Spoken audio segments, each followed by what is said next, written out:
5 seconds. Start. I am always glad to have an opportunity of meeting different sections of people. There is no doubt that the business community has played, is playing, and I hope will continue to play an important role. I think there is absolutely no contradiction at all in the policy, as you, Mr. President, have mentioned just now. We do not think that the private sector has an important part to play, but we think that what goes by the name of pragmatism is precisely what you have condemned in the later part of your speech, that is, expediency on the part of the very small section of the people at the cost of the larger section of the people, and unless the business community realizes this, it is no use talking of obligations to the public unless you know exactly what that means.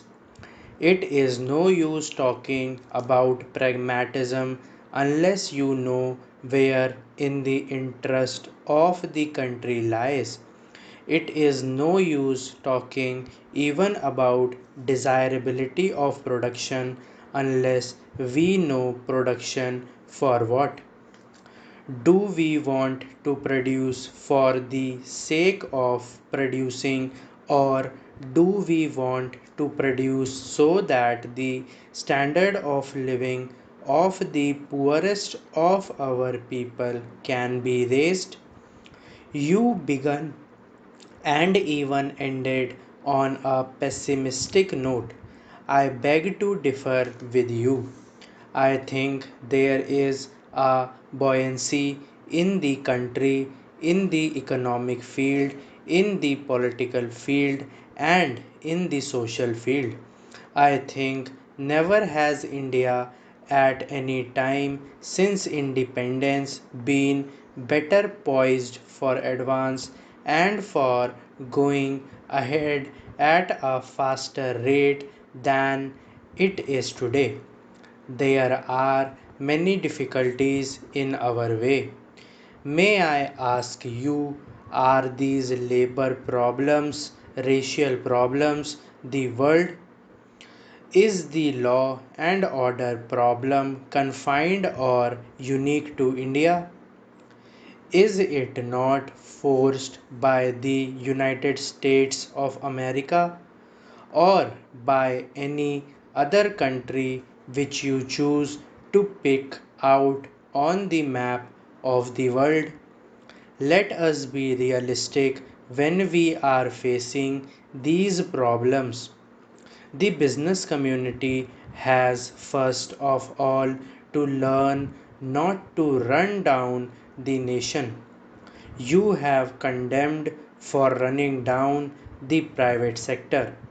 May I ask you to look at the speeches which have been delivered through the years and the number of speeches which I have sat through condemning the public sector? As you, Mr. President, have said in your address, there can be no economic progress in conditions of instability, uncertainty, and insecurity. Any attempt at bringing about a greater measure of economic equality will receive a setback in any such environment and in all situations in which law and order breaks down, as it is the poorer sections of the society who suffers most than the affluent section. But I would like to draw your attention to one thing. Stability cannot be and should not be equated with the perpetuation of the status quo. Stability cannot be brought about if the present inequalities are allowed to remain or to grow. And unless we take note of the aspirations of the people and engineer change peacefully, we shall be overtaken by events and by far greater violence than you have seen today. Today, there is an atmosphere of restlessness in our country and also in every other country in the world, and even in the most affluent of societies, as you may have noticed in the media. And countries that were quite until recently considered to be havens of peace and prosperity do not seem to be quite so now. A new generation is coming up into prominence in all the countries whose attitudes and beliefs differ from those of the older generation in all spheres of life. Therefore, whether it be politics or business and industry, we must take note of this new development and refashion our policies and programs so as to respond more readily to the needs of the changing times. Your speech, Mr. President, clubs together the concentration of economic power and political power and considers both to be undesirable.